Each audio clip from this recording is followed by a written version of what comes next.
Welcome to Matters Financial and Geopolitical from the Frontier. Thank you, as always, for stopping by. Let me start with some home thoughts. This is a photograph of Nairobi from The Mentalist, and it's a really interesting city, actually, to live in. I never lived in it until I came back to Kenya 10 years ago. I'd only been in prep school when I was a young boy. To how the landscape changed, I got lost trying to find it when I first returned. But it is a great city, very different, edgy at times, but great potpourri of people doing all kinds of things, and at the same time a bit of a Wild West feel sometimes. Political reflections, odds on Trump not finishing his term in office plummet after Comey firing. Now evens, one punter's put 100,000 quid on it, says Betfair. And this is obviously following the decapitation of the FBI director. It was done to send a message. It's like the horse head in the bed. Former senior intel official tells NBC. Senator Blumenthal says Comey firing fails the smell test, is reminiscent of the Nixon era. The Trump investigators that Trump has fired, Trump's dismissal of FBI Director James Comey on Tuesday was the third time he's fired someone involved in an investigation of him or his associates. The FBI has been investigating Russian involvement in the US election and possible involvement of Trump associates since the summer. Outrageous, former Trump Organization Vice President Barbara Rez said when I reached her at her home shortly after the news of the firing broke. But was she shocked? No, she said. This is an act of insanity, a former Trump inner circle associate told me, but it's how he functions. Completely consistent, yes, with his pattern of behavior, a one-time Trump political aide added. I think the shamelessness of it is stunning and stunningly consistent, Trump biographer Gwenda Blair said. He's thinking 24/7 how to move the chess pieces around to benefit himself. His whole pattern of conduct is exactly what he did here. Ready, fire, aim, said Alan Marcus, a former Trump publicist. He just doesn't stop and think. It's not ready, aim, fire, it's ready, fire, aim. Trump's worldview, based on hundreds of interviews in the last year and a half, as well as an extensive ongoing study of what he's said and done for decades, is that everybody is out to get everybody. Life is a zero-sum struggle, and you're on your own. For him to win, others must lose. Man is the most vicious of animals, Trump said to people in 1981. The world is a horrible place, he wrote in Think Big in 2007. Lions kill for food, but people kill for sport. People try to kill you mentally, especially if you're on top. We all have friends who want everything we have. They want our money, our business, our house, our car, our wife and dog. Those are our friends. Our enemies are even worse. You have to go to protect yourself in life. To think there's any logic behind self-preservation is wrong, one Trump source said. He doesn't give a crap who he fires. Nussbaum said, if he can stop the investigation or slow it down.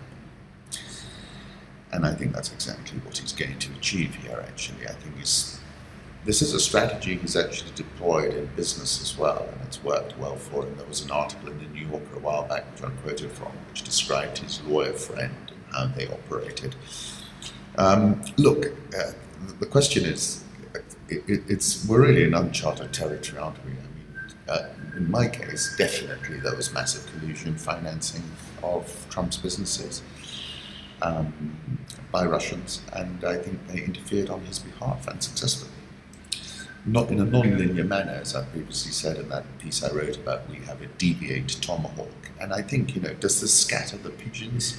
Are they able to reassemble? Well, remember, he's got all three. He's got the House, he's got the White House, he's got the Senate.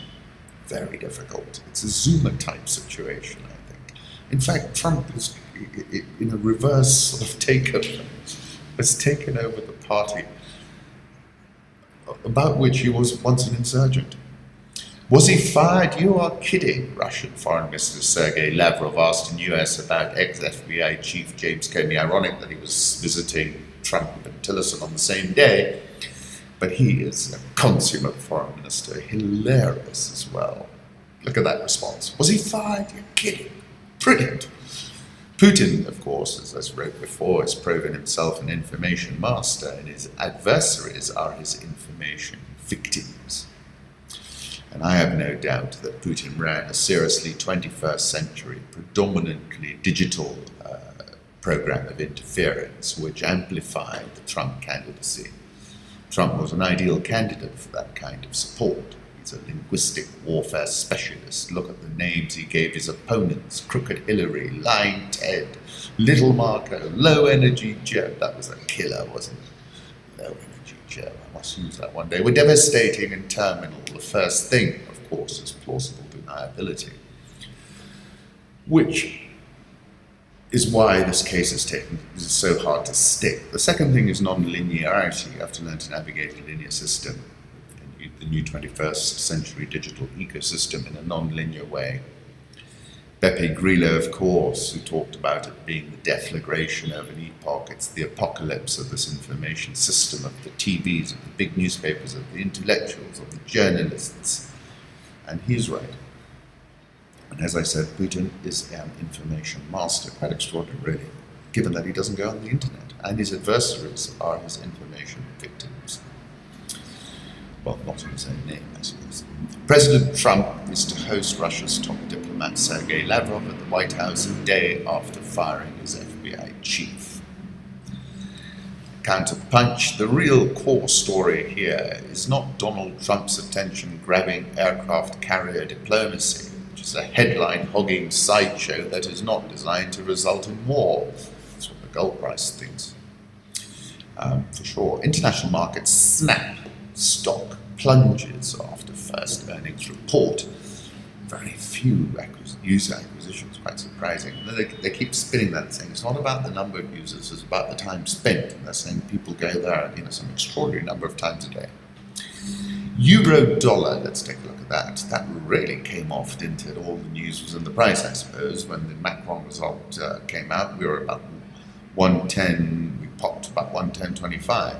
Now we're at 108.82.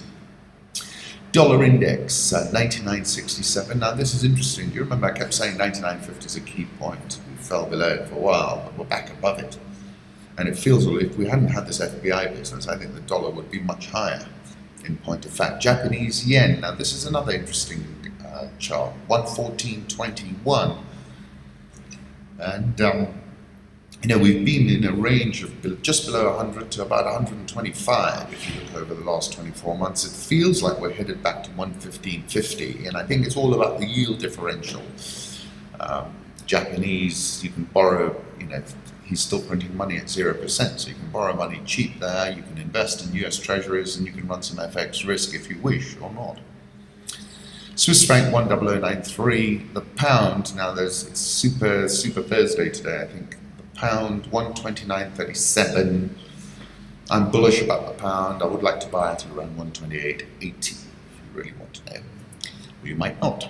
Aussie 0.73679. Iron ore prices fell again overnight. India rupee 64.555. South Korean won, very well behaved, doesn't it? President impeached, not a movement. 1129.62. In fact, the stock market keeps hitting record highs. Brazil 316.75. Egyptian pound 18.1090. And the rand 13.5186 earlier. But actually I saw it strengthened a bit. I'm not bullish the rand at all. Kiwi, now this was a huge move. Kiwis, the New Zealand dollar, declined after the Reserve Bank of New Zealand saw weaker inflation outlook. Central bank said it will keep rates there for an extended period, saying inflation will slow.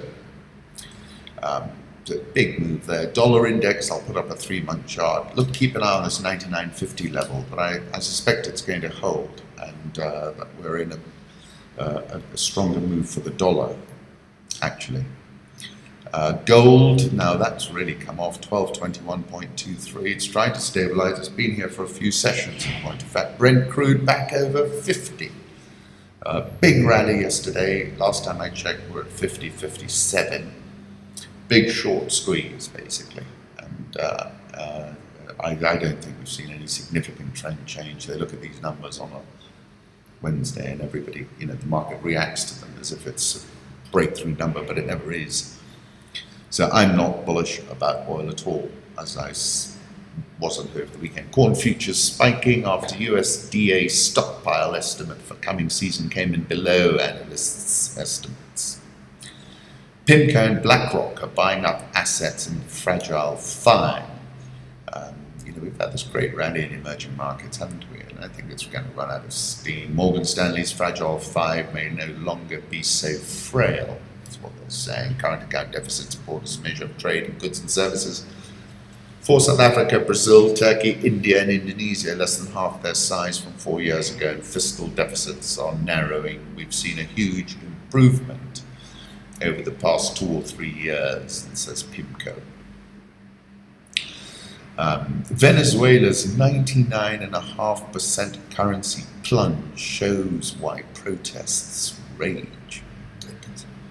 President Maduro has overseen an unprecedented depreciation in his country's currency since taking office, with the bolivar now down 99.5% to 5,100 to the dollar in the black market that everyday Venezuelans use. The sharp decline has wiped out savings and made buying imported goods all but impossible, helping fuel the anger directed at the government and street protests that have turned deadly in recent weeks. While Maduro has raised the minimum wage almost 20 times, well, he's always going to be behind the curve because inflation is more exponential than the increase he can do. During his tenure, it's still the equivalent of just $40 a month. Incredible story, isn't it? Nicolas Maduro's Venezuela, I wrote over the weekend, is a breaking point, and I think other capitals are going to run out of options, just like he did. Venezuelans are hurling jars of feces to protest, apparently, according to Bloomberg on Wednesday. Crowds trotted through the streets of Caracas, gingerly carrying concoctions dubbed Puputov cocktails. Alejandro, a 16-year-old high school senior, stashed 3 mayonnaise jars of human waste mixed with water that he planned to lob at police. He pulled them out of a bush to display them while holding his nose. We're doing it because we've seen that it works, he said. Who requested his last name be withheld for fear of retaliation. This is indeed foul. It's not wrong. Puerto Rico's record $3.5 billion junk offering in 2014 is hitting fresh lows. Interesting piece, the FT picking up on the IMF economic release, talking about the emergence of a two-speed Africa. Several sub-Saharan African economies will grow at more than 6% this year, but the rest of the continent will drag growth back to 2.5%, highlighting the emergence of a two-speed Africa. The fund projects that 6 economies, Burkina Faso, Ivory Coast, Senegal, Tanzania, Rwanda, and Ethiopia, will grow at above 6%. Several others will grow at about 5%. Ethiopia, which is recovering from last year's drought and is a potentially large market with 100 million people, is expected to be the continent's star performer in 2017, growing at 7.5%. The fund warned that some economies, including those with higher growth rates, risk edging towards debt financing problems. Mozambique, which is developing large gas fields, borrowed heavily on the strength of future cash flows and has effectively defaulted after the bulk of loans worth $2.2 billion disappeared. Congo appoints a new cabinet with no changes to key ministries. The DRC announced the appointment of a new government under President Bruno Shibala that left many key ministerial posts unchanged. Minister of Finance, Mines, Oil, Justice, Interior, and Foreign Affairs all retain their posts in the new administration, according to a statement read on national television Tuesday in the capital, Kinshasa. Kabila is in the driver's seat. South Sudan, Salva Kiir has replaced his army chief. South African all shares up 7.11% this year, a strong showing. Wall Street goes sour on the rand as JP Morgan cites rising risks. They're predicting the sell-off that began in late March when President Zuma sacked his finance minister Pravin Gordhan is about to repeat itself. Only this time the trigger may come if Zuma survives a possible parliamentary vote of no confidence and his former wife, Dlamini Zuma, is named head of the ruling African National Congress in December. That would be the worst outcome for the rand, political outcome. Debacles type territory, really, if she gets appointed. It'll be difficult for the rand to regain the bullish momentum that dominated throughout the second half of 2016 and earlier this year. The rally is more than likely over. Couldn't agree more. Dollar versus rand. Have a look at this chart. My target is 14.40. Moody's Bank Outlook earnings lift Nigerian stocks to a 6-month high. Moody's maintained a stable outlook for Nigeria's banking sector, with the ratings agency noting that the acute foreign currency shortages were set to ease. Not so sure about that. Analysts also pointed to first quarter company results, which have come in better than market expectations, as a signal that Nigeria's economy may be starting to recover and that some foreign investors have begun to return. Nigeria in all shares up 2.5% this year now, and that's a 6-month closing high. Ghana Stock Exchange Composite Index is up 12.81% this year, doing rather well. IMF sees Tanzania hitting a soft patch as state cuts spending. Tanzanians focus on more efficient expenditure, while good in the long run has slowed expansion in one of Africa's fastest growing economies this year, according to the IMF. Even as President Magufuli's government reduced its recurrent expenditure, the biggest challenge in sub-Saharan Africa, by the way, very sharply affecting large sections of the economy that are traditionally reliant on public spending. It also failed to roll out capital projects fast enough to counter the slowdown. This is what the IMF is saying. The particular government has also actually made the hard decisions to curb wasteful spending. Important point, really. It needs to try to do that, I think. Try and reorient spending towards capital spending. In March, Finance Minister Philip Mapanga told lawmakers the administration had spent only 35% of the 2016 and 2017 development budget, citing financial constraints. Incredible, isn't it? Paul Allen's high-tech quest to save the world's most dangerous animals. And actually, I've been wondering about this a lot. Really, it's all about IT, isn't it? If you want to protect against poachers, you've got thermal imaging. You can basically take an X-ray image of everybody in a certain radius.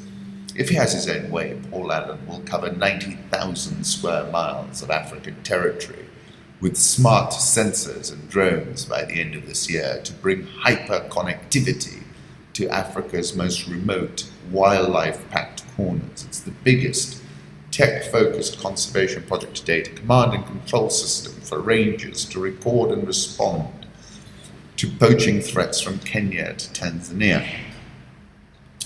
I think he's got a great idea. Elephants outside Serengeti House, newly protected by Paul Allen's DAS system. And this is Sabora Tented Camp, another Singita property in the Grumeti Conservancy. I really want to go to Tanzania. I must ask Hannah if she's up for it. Barclays Africa, the South African bank with operations across 12 countries on the continent, is the lead bidder for Mozambique's Mozambique. Interestingly, Diamond was meant to be interested, but his co-founder, Ashish Thacker, who went from a billionaire to only having £300,000 in his divorce case in London, said in an interview in Durban that they've stepped away. AB InBev Zimbabwe unit sales slump as drinkers run out of cash. Well, Delta Corporation, Zimbabwe's biggest company by market value, said full-year revenue fell 10% as consumers struggling for cash turned to cheaper brands of beer and sparkling wine. Sales declined to $483 million in the year through March, while net income slumped 13% to $69.9 million. Volumes of lager and sparkling wine fell 7% and 11% respectively, while sorghum beer, which is cheaper beer, declined 3% after heavy rains limited Delta's ability to get the plant-based drink into bars and shops. But the thing about heavy rains is they had a great optimal rainfall down south. That's a fact.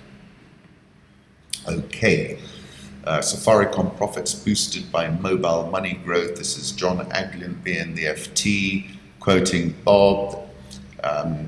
Collymore attributed the growth in profit, $683 million, to building a resilient business that can weather the regulatory and economic forces to spin off its M-Pesa, to weather the regulatory and economic forces that are currently shaping the commercial environment.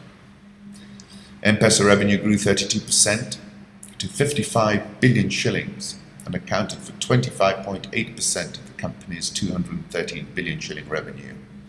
Collymore told the Financial Times there was no logic that says breaking up the business into phone and mobile money businesses serves either the customer or the broader economy. He's right. I said the government is...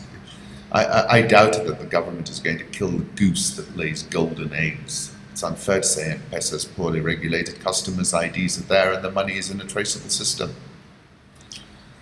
Text messaging was the only major business area where revenue fell, in point of fact. And that's unusual. I think there was a price war in the second half because if the sports betting companies have been using that to blast their customers in a big way. East Africa's biggest company sees lingering threat of breakup. This is Bob on Bloomberg. The issue is serving as a distraction for the company's management and sending really worrying messages to investors, he said. We are a big player, so you'd expect people to take pot shots at you, but you would rather they took pot shots based on sound logic and sound reasoning and best practices. We don't always see that. Those were very strong results. Look at the clip I did yesterday if you're interested in diving into that. M-Pesa was strong, mobile data was very strong. Really, they're right, they're surfing, they've made the right bets, they've put in the capex when it was needed, and they've bet on the information century and Kenya's position in it. You can't mark them down for that. Today we're the first $1 billion EBITDA company, Collymore told me in an interview I did after his results. Safaricom share price link is on which wrap-ups. Kenya Airways, where it was good to catch up with Michael Joseph yesterday. He's the chairman of Kenya Airways. But to conclude its capital restructuring, its chairman said on Wednesday, we're heading towards a conclusion on the capital restructuring. We hope now that we will conclude this end of June, middle of July.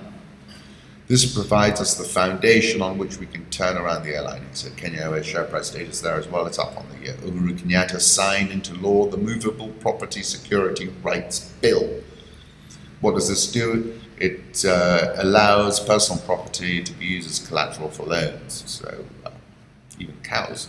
Kenya shilling 103.30, Nairobi all share up 1.9% this year. NSE 20 closed at a 5-month high. It's still minus 0.34% this year. Once again, thank you for stopping by.